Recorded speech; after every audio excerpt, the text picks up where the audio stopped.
నేను అలా కొడితే మేము ఎట్లా బతకాలి, నా పిల్లలు మేము ఎట్లా బతకాలి సార్? మాకు ఉన్నదే కానీ అమ్మ నాన్న లేరు, అన్ని నేనే సార్ ఆయనకి.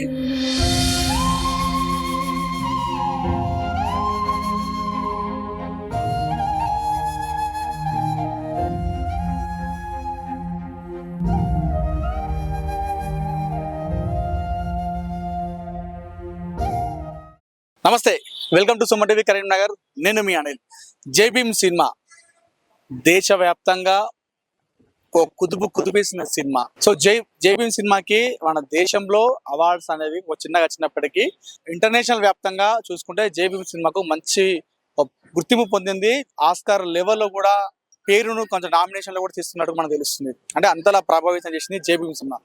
జై భీమ్ సినిమా సారాంశం ఏంటంటే, ఆ జై భీమ్ సినిమాలో ఉన్నటువంటి ఒక బడుగు బలహీన వర్గానికి చెందిన సామాజిక వర్గానికి చెందినటువంటి ఒక వ్యక్తిని తన ప్రమేయం లేకుండా తను ఎలాంటి నేరం మోపి అతన్ని తీసుకెళ్లి, అంటే పెద్దల సహాయంతో, అతనికి అగైనెస్ట్ ఉన్నటువంటి పెద్దల సహాయంతో డబ్బు అలాగే సామాజిక వర్గం బలమైన సామాజిక వర్గం తోడు ఉండడంతో ఒక బలహీనమైన సామాజిక వర్గమైనటువంటి వ్యక్తిని తీసుకెళ్లి చిత్రహింసలు పెట్టి పోలీసులు అతన్ని టార్చర్ చేస్తారు.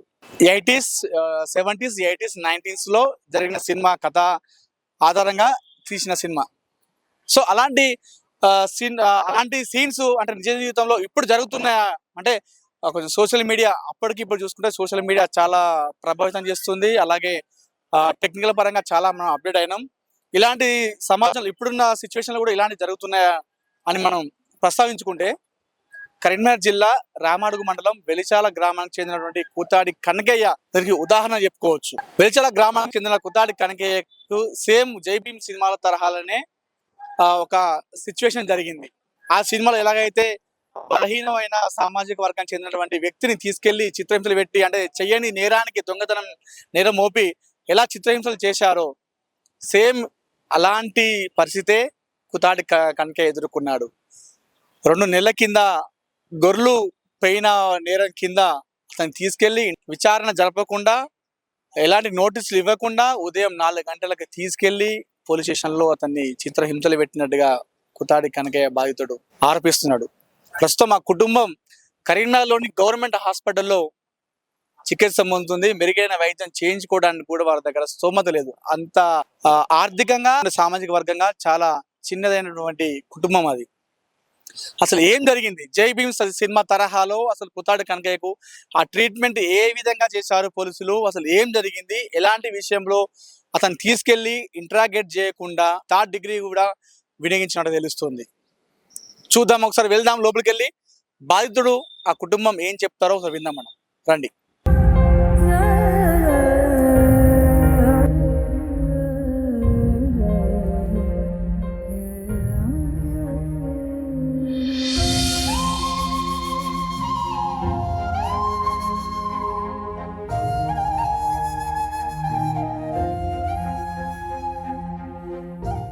జై భీమ్ సినిమా తరహాలో చిత్రహింసలకు గురైనటువంటి బాధితుడు, వెలిచాల గ్రామానికి చెందినటువంటి బాధితుడు కుతాడి కనకయ్య ప్రస్తుతం మనతో ఉన్నారు. పోలీసులు అసలు ఏ విషయంలో అరెస్ట్ చేశారు, అసలు విచారించారా లేదా, అసలు ఎందుకు తీసుకెళ్లారు, ఎలాంటి టార్చర్ అతన్ని అందులో విచారించడం జరిగింది, అన్ని విషయాలు తెలుసుకుందాం. అన్న, అసలు మిమ్మల్ని పోలీసులు ఏ కారణం మీద తీసుకెళ్లారు, ఎప్పుడు వచ్చి తీసుకెళ్లారు, అసలు ఏం జరిగింది ఆ రోజు? మంగళవారం నాడు పొద్దున తీసుకుపోయారు, రామాడికి తీసుకుపోయి రామాడిలో కొట్టి ఏ కారణం చెప్పండి చెప్పాలి. ఆడికెళ్ళి కన్మార్ తీసుకొచ్చారు, కన్మార్లా చెప్పండి చెప్పాలి. మళ్ళా కన్మారించి బుధవారం నాడు 7:30 వరకు రామాడుకు తీసుకొచ్చారు. రామాడుకు తీసుకొచ్చినాక ఇక నాకు దెబ్బలు బాగానే ఆడ కూర్చున్నా. మా అల్లుండి రప్పించి ఆధార్ కార్డు సంతకాలు తీసుకున్నారు, అదో పంపించారు. మళ్ళా తెల్లారి రమ్మన్నప్పుడు మళ్ళా తెల్లారు. ఇక రోజు జ్వరం ఉన్నది పోలే. మళ్ళీ ఒక 10 రోజులు గ్యాప్ తీసుకొని మళ్ళీ రమ్మన్నాక పోయినాక ఇక కొట్టుడు చార్జ్ చేసారు. సెకండ్ టైం అయినప్పుడు కొట్టుడు చార్జ్ చేసారు. చెప్పరా దొంగ, నువ్వే తీసింది, నువ్వే ఒప్పుకోరా, కూతులు తిట్టుకుంటా చెప్పరా దొంగలా, చెప్పరా అని కొట్టుడిగా. సార్ నేను తీయలే సార్, నేను దండం పెడతా, కాలు మొక్కినా ఏది మొక్కినా కాలు మొక్తానే కనకరించలే నా కొడుకులతో సార్ అని కానీ కనకరించలేదు సార్. ఎంత మొక్కినా ఒప్పుకోలేదు సార్. ఇట్లా ఎట్లా కొట్టారు అసలు దీంతో కొట్టారా ఎట్లా కొట్టారు అసలు? బెల్ట్ తోను మన కరెంట్ చాకు తాపుకోసారి ఇట్లా పెట్టుడు చాకు ఓకే షాక్ పెట్టు ఇట్లా కాళ్ళకు పెట్టుడు తాపుకోసారి ఒప్పుకోరా అని పోరాడు ఆయననే ఒప్పుకోలే. లాస్ట్ కు ఎండింగ్ లా 8 మంది వచ్చి మీద కూర్చొని కొట్టినాక లాస్ట్ కు ఒప్పుకున్నా దెబ్బలా కాగలేక బలవంతంగా ఒప్పుకున్నారు మీరు అంటే ఆ దెబ్బలు భరించలేక టార్చర్ అనుభవించలేక అనుభవించాక మరి లాస్ట్ కు ఒప్పుకున్నా ఇలాంటి గాడికి సార్.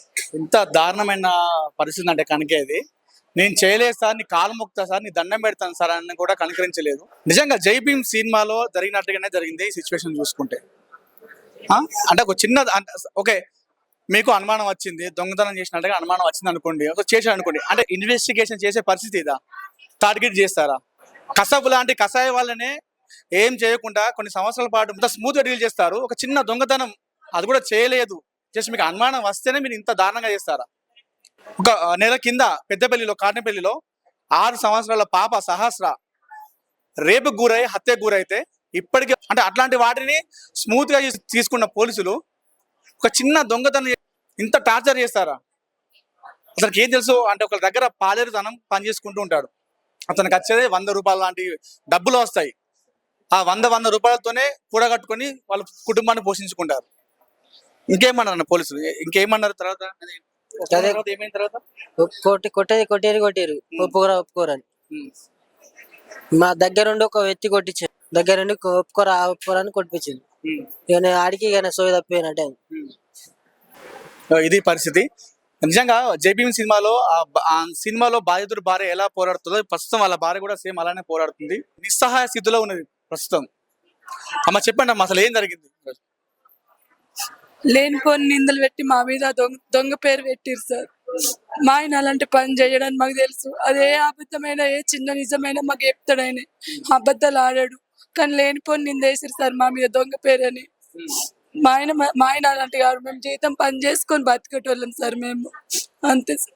అంటే ఎప్పుడు తీసుకెళ్ళారమ్మా? మీకు చెప్పిరా తీసుకెళ్ళేటప్పుడు? ఏ టైంలో వచ్చారు సార్? వాళ్ళు మబ్బుల 4:30కి వచ్చి తీసుకుపోయారు సార్. 11వ తారీఖు నాడు తీసుకుపోయారు. తీసుకుపోయినాక మాకు ఏ అడ్రస్ మాకు తెలియదు సార్.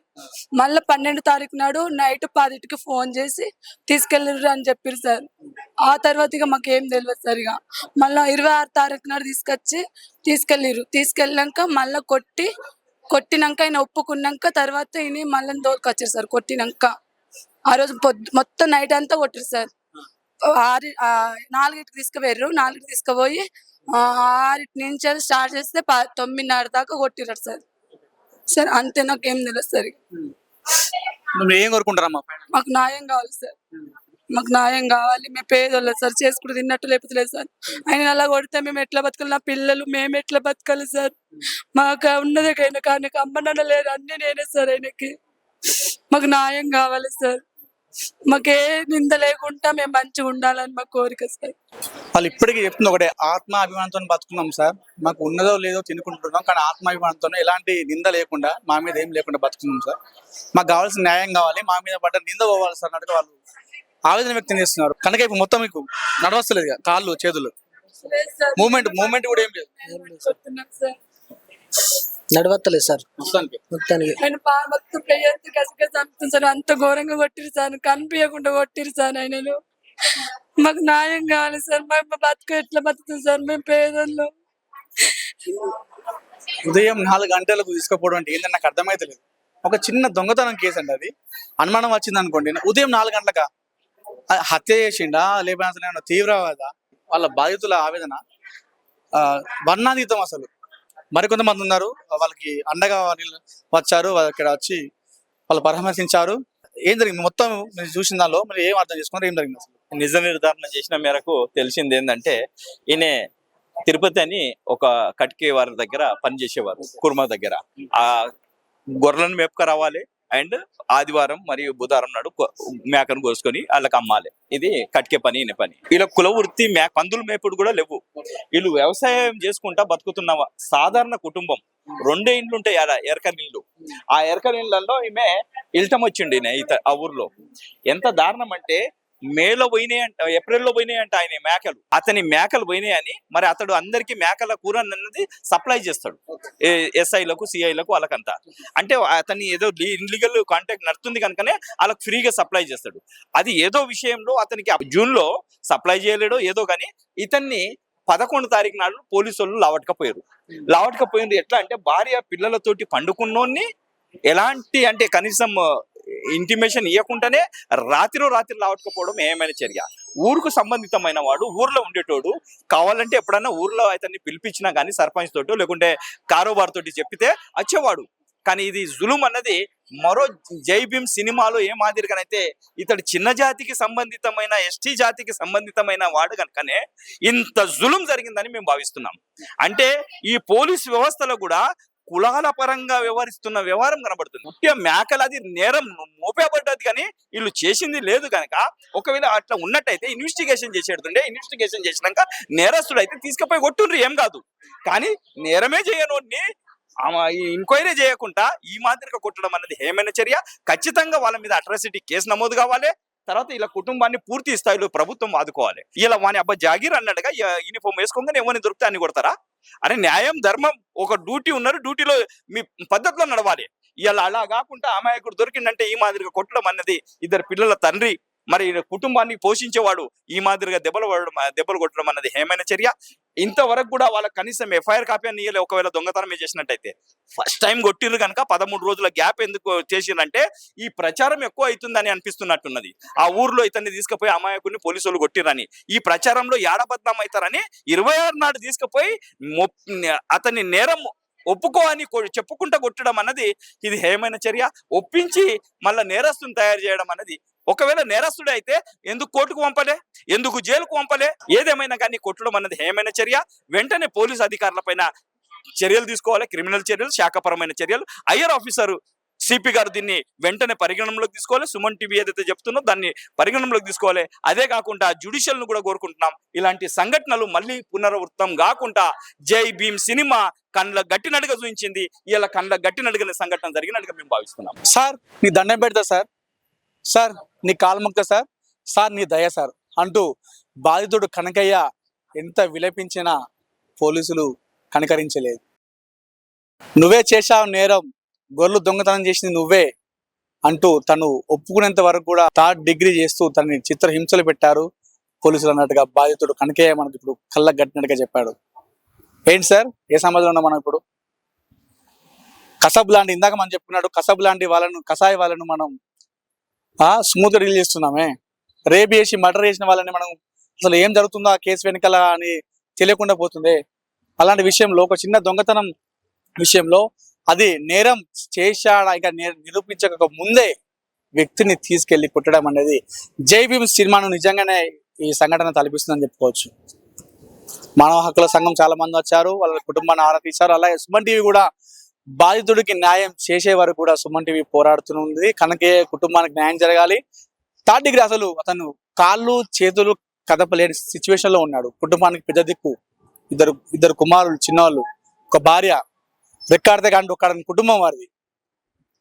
ఒకవేళ ఆ 3rd డిగ్రీలో అతనికి జరగడానికి జరిగి ఏదైనా సిచ్యువేషన్ ఎదురైతే ఆ కుటుంబ పరిస్థితి ఎవరు తీసుకుంటారు?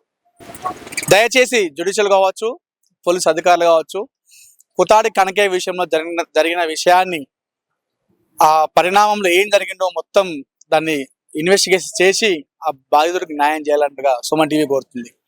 కెమెరా పర్సన్ చరణ్తో అనిల్, సుమన్ టీవీ, కరీంనగర్.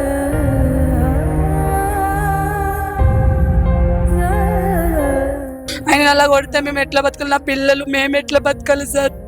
మాకు ఉన్నదే కానీ అమ్మ నాన్న లేరు, అన్ని నేనే సార్ ఆయనకి.